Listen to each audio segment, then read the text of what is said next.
Hello, Mr. Ron Bouchard. How are you tonight? Oops. I'm doing super fantastic. How are you? I am I'm feeling a little bit on fire, and you and I were talking, what we were going to do the show on, and it's funny how it just all of a sudden, everything aligned a little bit more than I thought, and that's super exciting to me. I understand that you've been quite busy. You've got some notices for everybody to sign. We'll start with that, and wethepeople2.us. Oh, we have tons of notices to sign, but because we're so close to elections, we're not doing anything till after the election further. But right now we have tons of notices. One from Maura Healey, Maura Healey, which is the governor of Massachusetts. So okay. She's doing unconstitutional acts, so we're going to get rid of her. We have one for Ohio and the invasion going on in Ohio. We have things going on with Kamala Harris and the fact that she's not eligible to be president of the United States, but nobody seems to care. Secretaries of state who all need to be replaced because they're breaking the law. Yep. And a lot of others, and we can find them on our current action page. Current action page on We the People Too. Awesome. Yep. And we'll get back to one of those a little bit later. So you heard me talking a little bit earlier. Did anything pop out on you on some of those videos that you'd want to address? Like we had the common law and talking about how we the people are supposed to be in charge of that, but we've got a legislature that's delegating authority that they don't have to other agencies.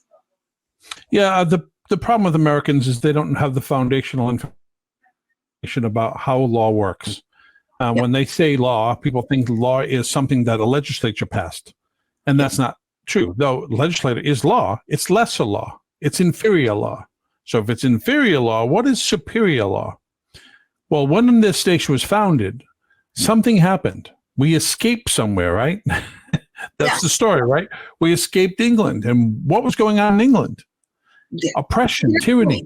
Oppression and tyranny, and telling them what God that they could believe or pray to or whatever. It was what version of God? Because what they were doing was man was taking God and perverting it. So the Puritans left. They were trying to worship in England, but they were persecuted. So they left. They came to the New World so they could live free and worship as they liked, which their purpose was to purify the law and purify the law of God. Sever the connection so that they then could live a pure life. That's right. They purified. That's why they were called Puritans. See, when America was founded in England, it was founded upon the Bible, the law of God. However, also kings could put edicts in place. Well, over time, the edicts overshadowed the law of God. Wow. So when they came to America, they founded our nation solely on the laws of nature and nature's God. And anything that was man-made was removed. It was purified. Oh. So using the Bible as it was written, because they used that for education and everything that we needed, correct? That's right. And most people will be shocked to learn that the Bible itself calls itself the laws of liberty. Jeremiah calls itself the laws of liberty. So people think that living by God's law is restrictive somehow, but it's actually not. It's actually freeing. When you live by law, you have order in your life. But when you don't have order, when you don't have the law of God, which is natural law, things aren't right. You're going against the laws of nature. And we're seeing that right now. We are seeing that we have man's law. We've got administrative law. Yeah, we're seeing Sorry, go ahead. Yeah, somehow they've told us that the laws of God are not the real law, and that the laws of man are the real law. And that's not true. And if people actually read the constitutions, they'd be shocked to learn that they're not supposed to have much of any control over our lives, period. Right. None. So why do you feel people, is it just easier, or they're just that lazy that they don't want to learn it, and that it's easier just to say, oh, well, that's the law, you just have to follow it, and that's your problem, not mine? Because they don't look what is written and what is, and they use their subjective opinions to overshadow what is true. And that's a big problem everywhere. People have opinions. Well, the facts are the facts, and you can't be overridden. The whole purpose of putting the law of God as our foundation is they're immutable and unchangeable. And people don't like that. They want to be able to be perverse if they feel like it. Mm-hmm. And believe it or not, it doesn't prevent you in the individual capacity from being perverse. It doesn't prevent you at all. What it does is prevent you from infecting the entire culture. Correct. And I think that's a really important fact. You're kind of going in and out. I'm not sure what's going on. If it's my internet or your internet, I'm not sure.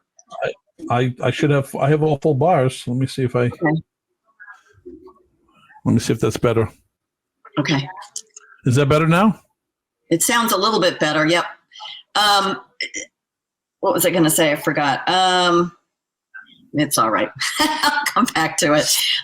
So the Puritans leave. They sever the ties with the king, who's been making all these edicts and regulations and stopping their, as you said, the laws of liberty, their life and liberty. They come here to escape, and look at where we are now today.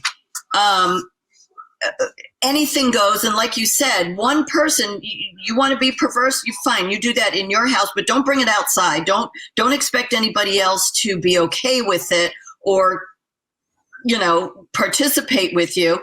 That's your thing. That's literally, you stay in your bubble, we'll stay in ours. That's why we're a republic, not a democracy. Mob rule, because you all feel like you want every stop sign to be pink. It's red for stop, and that's just the way it is. But because you feel like it should be another color, that it's less violent, you don't get to put that decision on anybody else. Just as, quite frankly, you look at abortion, you don't get to put your feelings into law and force everybody else to go along with it. Well, you don't also get to force your feelings on the unborn, because the unborn is a separate life with God-given, endowed rights. See, this is the problem. The rights in our nation come from God. Mm-hmm. That's the second little problem here. We have creator-endowed rights, so that when government tries to give us rights, that's incorrect. Government can't give us rights. So when you're looking at, let's give an example. So it's your body and your right to decide about it. Well, it is, but not when there's another life within it. You just can't do that. You're entitled to Social Security. It's a road I don't really want to go down, but they say that a lot. Well, it's not your right. It's not their right to take it from you, to say, we're going to give it to you later. They just make up this stuff, and then they say it's a right. Well, it's a right to have public education. It's a right to, be whatever gender you want. That one's partially true, but not when it infringes on my rights given to me by the Creator. Each one of us have endowed rights, and the mob or one person cannot take that away. But yet, somehow, we've all been indoctrinated, brainwashed, browbeaten into, well, the government knows best, and they're going to decide what your rights are and what they aren't. And that's where we are right now. They're allowing a government that does not have the power or the authority to take away our God-given rights. No, not only does the government not have any authority to take away our God-given rights or to give us rights, neither do we have the ability or authority to take rights away from others. So we can't put our rights on the ballot. We can't take them away. We can't vote them away. That's what a Republican form of government is. That's why it's so important. Why it's so under attack? Because this set of rules is set in stone. Also, government can't give itself powers. So the only job the government has, otherwise we wouldn't have a need for government, is to secure our rights. See, before government, we had rights. They came from God. And then we had the collective force. The people came together and were trying to protect our rights. But we want to, go in the fields. He worked day securing our rights. So what we did was we hired a substitute, an agent called the government to do that for us. That doesn't give the government authority over us. They are our employee. They're our stand-in. They're our substitute teacher. For when we come back, or for when we speak, or for when we change our mind. That's correct. But when they stop acting like our representatives, then we resume the original authority. We don't delegate authority and just don't have it back. We keep the original right. We just delegate it temporarily to those in office because they're supposed to be doing that job so we can do our jobs. Which leads us to, can we see, I think I'm going to go out of order, but can we see picture number 1, please, Chris? And if Ron could describe to us what we're seeing. So this is an attempt, this is a response to the governor of Massachusetts using tyrannical means to circumvent the will of the people. And what you're seeing in front of you is 95,000 petitions from all across the Commonwealth of Massachusetts, signing those petitions to get the gun law that they passed, unconstitutional gun law, on the ballot. Now, this was in the process, and to stop this process from happening, Maura Healey created an emergency situation.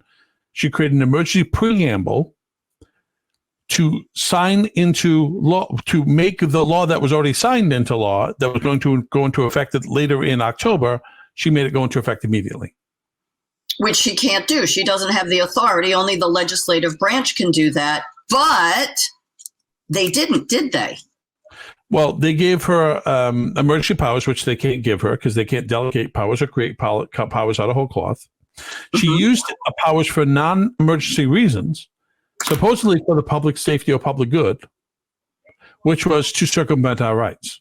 She circumvented the rights to bear arms, which cannot be circumvented in any way, shape, or form.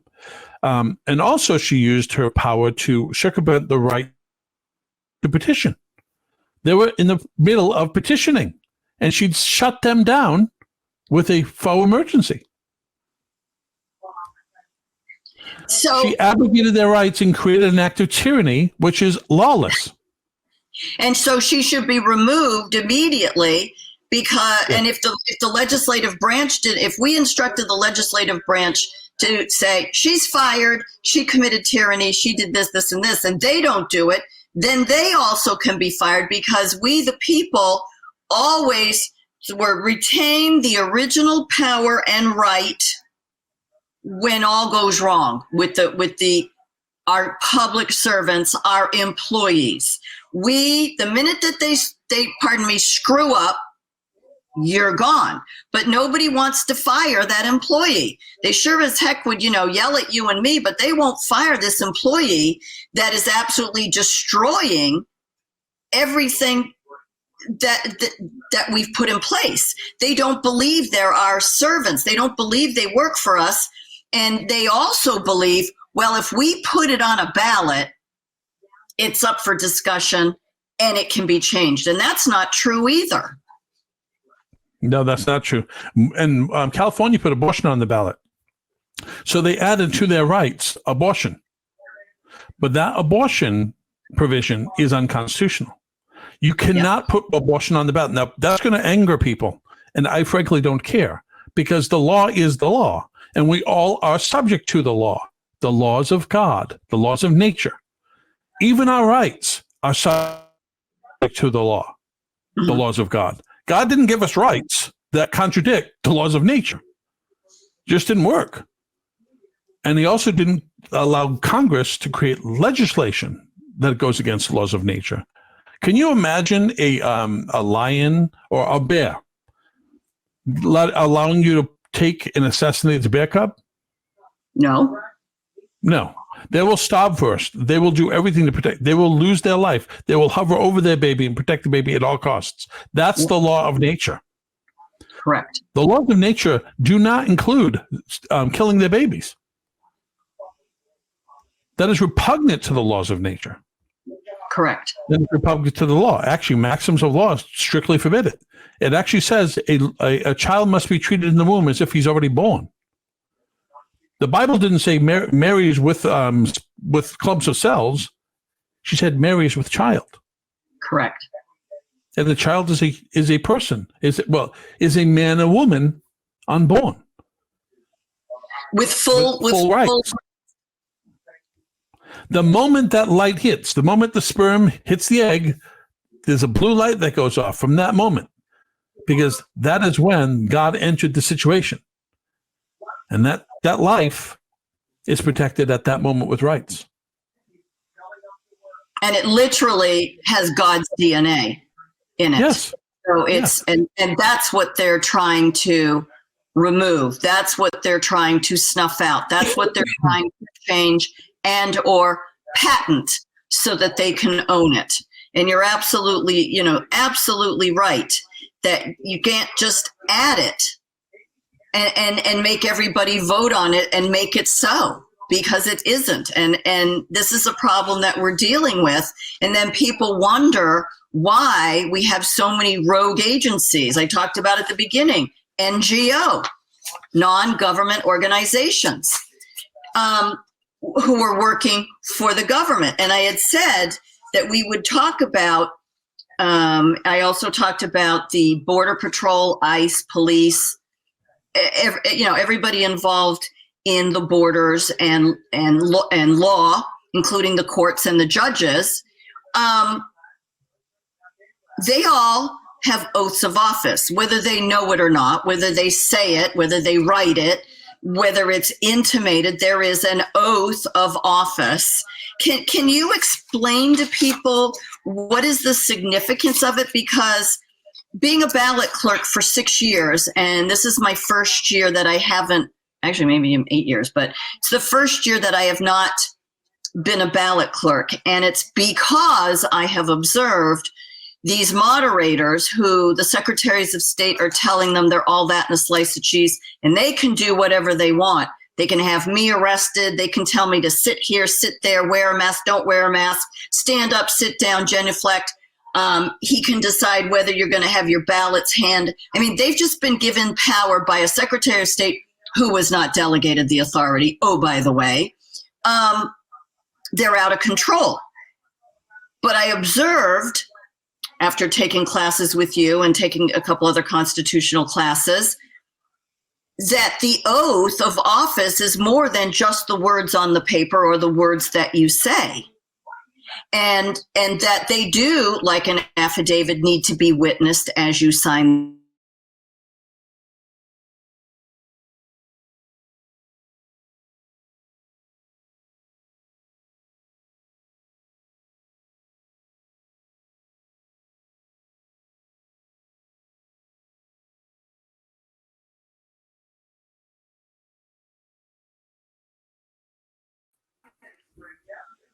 Was that me?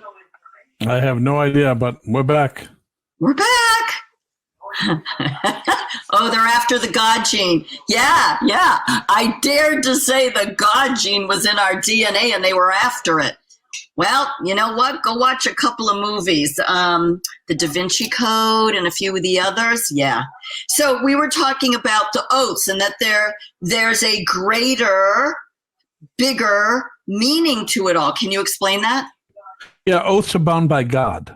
So when you swear an oath, you better be following it. In fact, Psalm 15:4 says, praise those who keep an oath even when it hurts.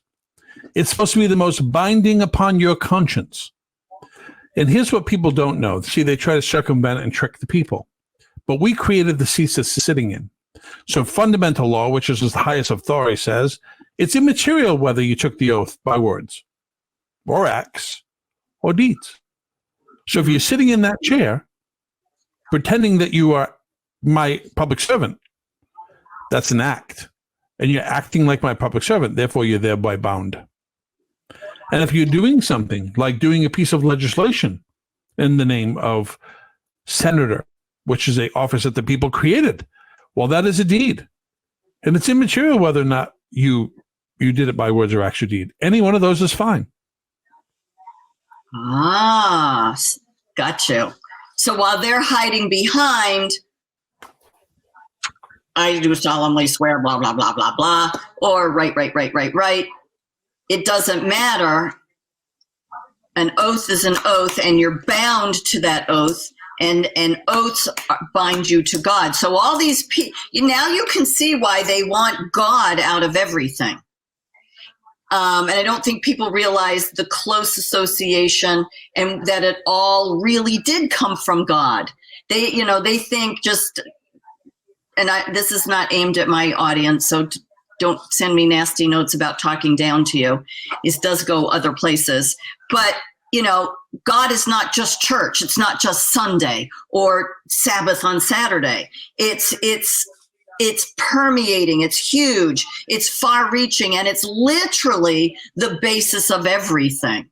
And I think we've lost that understanding because it's way easier to go to church on Sunday. Hallelujah. Amen. Okay, let's go have dinner. And it ends there. And, rape a person on Tuesday and go to church on Sunday. Steal some money from the coffee fund and go to church on Sunday. It's all good. And we've lost that obedience, that binding to the things that are most sacred, and it's everything that's basic in every part of our life. Yes, and most people don't realize that Christianity is not just a religion, not just a system of faith. It's a system of governance.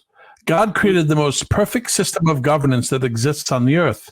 And this nation, which was the first of a kind to be a nation solely built on the law of nature and nature's God, was the most prosperous nation in the history of this world.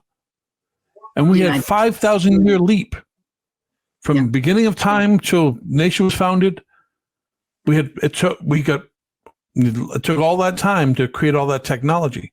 But for the short 200 years that America has been alive and around, we've taken another 5,000-year leap in technologies alone, just because the laws of liberty. This nation has been the greatest nation the world has ever known. And the problem is they'll point out the flaws. And the flaws are not with the nation. The flaws are with human nature living in the world that Satan runs. Yeah. And boy, are we seeing that right now. That is. And it may be, people may feel that it's very simplified, but at this point, importance of oaths. Thank you, Jelly Roll. In today's world right now, we actually almost need to simplify that it's God's law, nature's law, foundational law. We follow that. We have to stop. Well, this guy, believes in LGBTQ. This guy believes in socialism. This guy believes in Buddhism. This lady believes in, yellow shoes for everybody. If we took everybody's feelings and emotions and wants and desires, we'd be nowhere. We do need to stick to these simplistic foundational basis of everything and live by that, because it's the same rules, the same expectations for everybody, not everybody picking it apart. If your right to protect your family and yourself is a God-given right, then that cannot be taken away. And they keep talking about the Second Amendment. We're going to take it away. We're going to restrict it. We're going to this. It's a God-given right to protect yourself and your family. And they're trying to mess with it. Here we go again. Man, public servants saying that they're speaking for us, if you watched in that clip with Jamie Radcliffe, whatever the heck his name is. Yeah. And thank you. He, he's talking about changing the Constitution. They're going to need bodyguards. Well, heck, I think it's we, the people, that are going to need the bodyguards from these nutcases. And they're embracing of evil and Satan and man's law. They've just absolutely jumped off the cliff, and I'm not going with them. No, me either. And let me just read you something from the Massachusetts Constitution, which I think is going to be very telling about how much we're supposed to be following the man-made law. The people of the Commonwealth have the sole and exclusive right as governing themselves as a free, sovereign, and independent state. Now, I will pause there because the word state in our Constitution really means the body of the people, not the government. Right. So we have a right to run ourselves and do and forever hereafter shall exercise in power every power, jurisdiction, and right, which is not or may not hereafter by them be expressly delegated to the United States of America in Congress assembled. The only laws we delegated and gave up. The only rights or the only powers we gave away was to the United States in Congress assembled. They're the only ones who have anything to say about our life, and they only have those powers listed in Article 1, Section 8, which is few and defined. Correct. And they can't add to them. They can't, they can't do 1, A, B, C, D, 2, LMNOP, 3, ... It's absolutely in a box. This is what you can do. And it's absolutely insane that people don't realize that so each state, which again is made up of the people, but each state is also a country. So we have 50. We have 50. I'm trying to remember if they don't count Washington, D.C. So 50 states, which are 50 countries, which make up the United States. And in each state, we, the people, made a compact, an agreement that you can have this much power. It's enumerated. It's right here on this list to our state government, which protects our rights, but they were also given these few little authorities and few little things to take care of, housekeeping for us. But housekeeping, you screw up, you're fired. I'm going to get another housekeeper to take your place. But that's not happening because they said, oh, you can vote them out. Look at where we are now. Then the state government made a compact agreement with the federal government in D.C. But that's a state, that's the state government making an agreement with the federal government, and both have to protect our rights, but we're not seeing that. We're seeing an erosion of it, a replacement of it, a destruction of it, and yet people are just blithely going on, wanting their lattes and their pumpkin bread because, oh my God, it's October, and it's absolutely mind-blowing to me that they can just go along happily looking at all this falling apart and not think it's a problem. Well, the Constitution is a cage we put government in. But what the people don't realize is they're building a cage around us.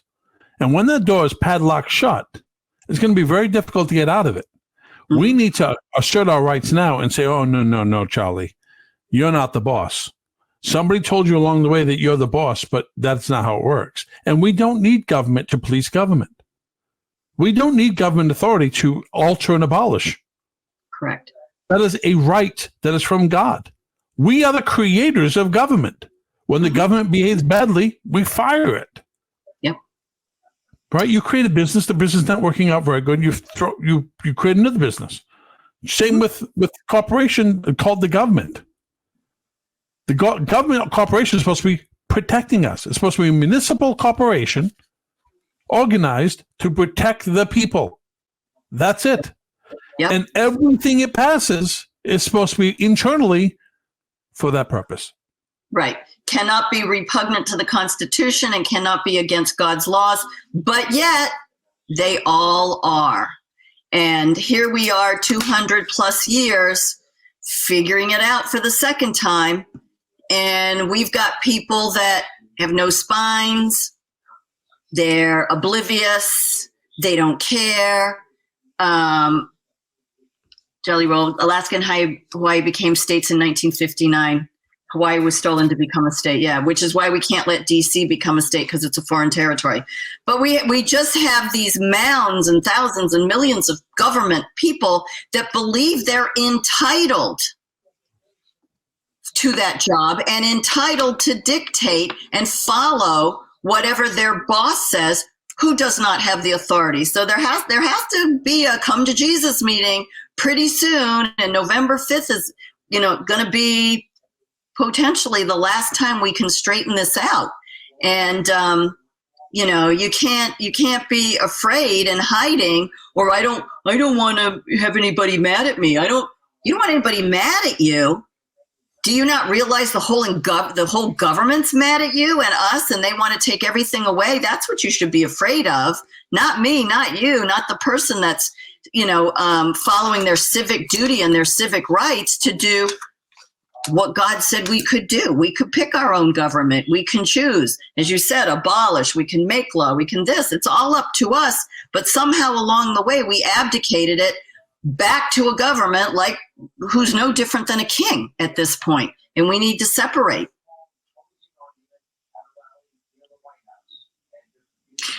Well, if you look at the Constitution or the Declaration of Independence, and you look at the grievances from the founding era, you can pretty much read them as though they're current events. Exactly. We have the same grievances we had in 1776. Mm-hmm. We're not any farther ahead. That's the problem. No, we've gone backwards because we have not felt or paid the price of liberty. And I'm afraid that that's what it's going to take. That people are going to have to lose a lot to get smart. Mm-hmm. Unfortunately, it's going to be a lot of pain. It's going to be at a lot of pain to people that are doing the right things, that are trying to follow God's law, the Constitution, doing the notices, doing the affidavits. Those of us that have done, in the state of New Hampshire, we have 11 pro se litigants, and there is not one lawyer that will take our case. Not that we could afford them anyway, but they do have slush funds, they all do, that will take any of our cases or help us because they don't want to lose their licenses because they belong to the Bar Association, the British Accreditation Registry. They have Esquire after their name, which is not supposed to be legit in this country. But anyway, we're not getting any help. So we're writing our own briefs and our own estoppels and our, writ of mandamus and all these things. We didn't go to law school. And you know what? I'm glad we didn't, because we're following fundamental law, maxims of law, common law, God's law, not this administrative law that they all made up to benefit themselves and screw us. Because that's what we're looking at. We're looking at nationwide courts and judges that are saying, you don't have any standing, so we don't have any jurisdiction. So they have these pat little answers, and you go back and you argue, if you even can get back to argue, it's just like spitting in the wind. It's like spitting at the tsunami here. But you have a way for us to, and we have been, and you have been leading the charge on notices and affidavits. And you were telling me, it's one that's already been out there, the one about Kamala Harris not being fit to be president because she's not a natural born citizen. And there's another little part to that everybody just, wipes with a cloth, a little bit of bleach, who said that. They just wipe that little sentence out so that anybody born in the United States can be the president. Yeah, well, where's the second part of that sentence? You want to talk about that and how people can sign that affidavit and notice? Yeah, I mean, the problem with natural born citizen is people miss the natural born, and then they'll use interpretations that suit their argument. For instance, Blackstone created this thing called natural born subject. Well, is that what it says in the Constitution, natural born subject? No. No, it says natural born citizen. So where is the only place that that definition is written that way? Well, that has to be the law of nations. And lo and behold, you look at Article 1, Section 8 of the Constitution, and we gave Congress the authority to punish against offenses of the law of nations. Mm-hmm. The law of nations is not lowercase laws of nations. It's a proper noun. It's speaking of a specific law, a volume by Vattel. So Vattel wrote the Law of Nations in 1753, and Ben Franklin says this couldn't have come at a better time. And he gave this Law of Nations to the Continental Congress. And they used it to create the Constitution during the Constitutional Convention. Yep. So the Law of Nations is the authority on fundamental law when it comes to international law and when it comes to citizenship and sovereignty. And so when we say natural born citizen, the definition comes from there. And the whole purpose of a natural born citizen is to have a child born to citizen parents so that they have loyalty to the United States of America and not to some foreign nation. Correct. And yet, so in Kamala Harris's instance, she was born here in the United States. However, her parents were not citizens. Neither of them, correct. Neither one of them. So therefore, you're not eligible for vice president or president. And I say vice president. I may be wrong, and you can correct me, but I believe vice president because if the president dies, that makes her the president. The 12th Amendment says she can't be that. She can't be running for vice president either. She's sitting there unlawfully. But so is Vivek Ramaswamy can't run for president. Neither can most of the people who are running for president. Mitt Romney couldn't run for president. Barack Obama couldn't run for president. John McCain couldn't run for president. They were all non-natural born citizens. Right. But the American people are ignorant, and they allow this lawlessness because they're giving us a big helping of treason. Mm-hmm. Well, they're embracing it. They all get all upset when, they say, oh, Trump's going to be a dictator and come on, you are being dictated to because you're allowing a government that has no authority to dictate to you what you can and can't do, what your actual rights are or are not. And so you get all upset when somebody says, oh, dictator, they're going to, dictate means they're going to say and follow with what they're going to do. And they use that word as a battering ram. Ooh, thanks, Jelly Roll. Awesome. To just batter us, and you're dictated to every day. Drive on this side of the road, drive this fast, have a license, you have to be registered, you need a certificate, you got to walk your dog on a leash, you got to register your dog, you got to register your car, you got to stand this way, stand that way, you have to say yes sir, no sir, you have to be polite in court, you have to this, you have to that, you have to stop when there's a blue light. That's all being dictated to. Oh no, that's for the safety of everybody. Bull! You were just talking about Jamie Raskin. Now, the funniest thing about the whole Jamie Raskin comment is this. He's worried about Trump coming forth and violating insurrection. Mm-hmm. Jamie Raskin is sitting there really worried about the Constitution so much that he's going to remove Trump from the ballot after he's been duly elected by the people, being a candidate who's actually qualified, but will absolutely certify Kamala Harris, who is violating the constitutional provisions of Article 2. So you care about the Constitution so much that not only is Kamala Harris violated Article 2, with regard to her being the czar of the border, she, in my affidavit, has admitted to, by tacit agreement, to treason by overthrowing the United States through the migration process. Correct. She did not follow the naturalization laws. She's supposed to be of law and order. She doesn't follow the law. Right. The Naturalization Act and the naturalization laws are the law. Congress creates laws. You're supposed to execute them as written. Correct. And she's not executing as written. No. Nope. They're overthrowing the United States with illegal migrants. Mm-hmm. And it's not about the illegal migrant. And then she says she's going to have a pathway to citizenship. There already is one. It's called the door. Right? And there are people waiting in line for generations to get their citizenship who are following the law, who we welcome with open arms. Right. But then they want to give a cut the line for people who are going to be loyal to their lawlessness. Correct. And we don't know whether they're going to be loyal to our country. Yeah, she made the U.S. a sanctuary country. Yeah. We don't know if they're going to give up their citizenship. I mean, how many people do we have in our own government that have dual citizenship? How are you serving in our government when you've got a dual citizenship? You should be for America only first, and this should be your only, what do you want to say? I don't know what the word is. This should be your only country. You should have given up everything else and only pledge your allegiance to this country only. You can't have a dual citizenship. That's right. That's what, especially when you're president, because we have to make sure that the person who's in charge of our military isn't a domestic enemy of our nation. Correct. And the problem is people misunderstand the Constitution. The Constitution is a cage we put government in. And what government wants to do is get out of that cage badly. So it makes people think that there's something wrong with the cage. There's nothing wrong with the cage. The problem with the cage is nobody's following the law.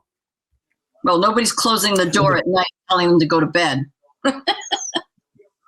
Well, the door's supposed to stay shut. They're not supposed to go outside the binds of that cage, because what's outside those binds are our rights. Our rights are outside the general powers of government and shall forever remain inviolate. They cannot be violated by the government, because the sole and only legitimate reason for government in the first place is to secure them. How can you have a job of securing your rights while you're killing them? You can't. That just really gave a really good image to me, that the cage, I was thinking the cage is being a little bit smaller, but the cage is actually really huge, keeps them all in there because our rights are out here and they can't be grabbing them and coming out and messing with them. They're protected out here, as are we. But that's not what we're seeing. That's a great visual. You need to do a meme on that. Yeah. I already have the government in the cage already drawn. So the government has to be staying in that cage because it's defined. And what is its powers? To create a military. Yep. It has the power to create a form of payment, like a monetary system, so that we have a unified monetary system, because we don't want to have 50 different currencies for the 50 different countries in our nation, 50 states. We want to have a unified currency. We want to have a unified military so that the military protects all of us. So we don't have to have 50 different militaries. And a unified trade.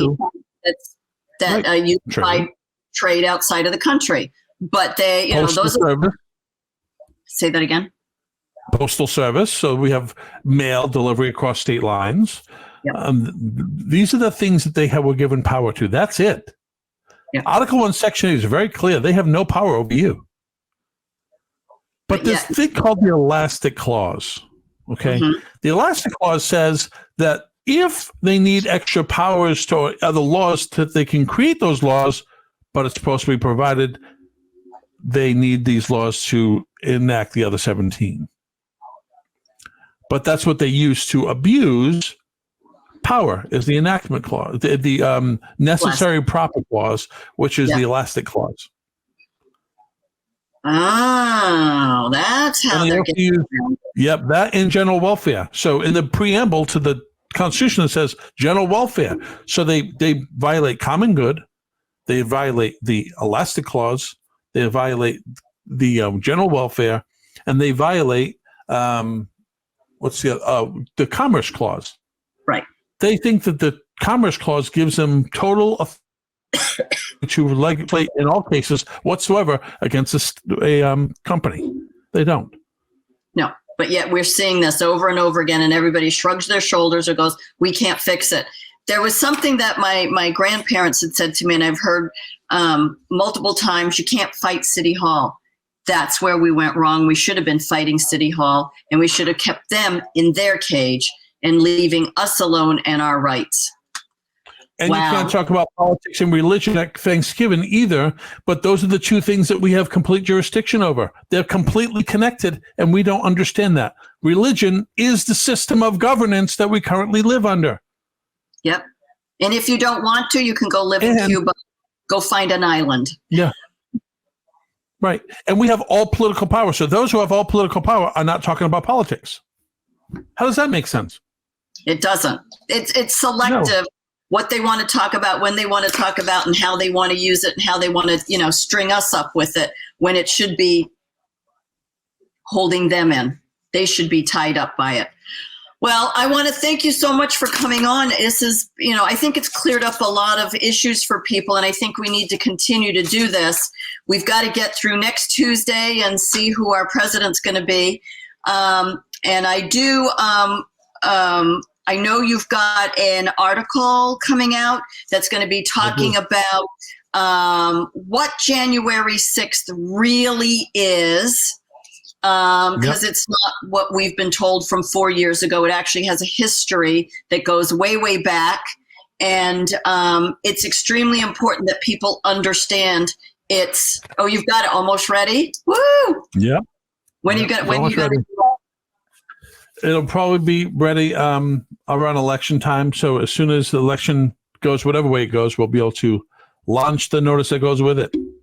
I love it. All right. Well, you'll have to come back and tell us all about it. But in the meanwhile, everybody go to WeThePeople2.us, get onto the action tab, read the notices, sign them, keep a copy for yourself. This is what We the People can do right now. Keep all of our public servants, which is right down to dog catcher and school boards, under our thumb, push them back in the cage, and don't let them out anymore. Have a wonderful night, Ron, and as always, thank you, and we'll see you next time. I'll see you tomorrow night, actually. Yeah, tomorrow night. Tomorrow night, 7 o'clock. Thank you. You're welcome. See you soon.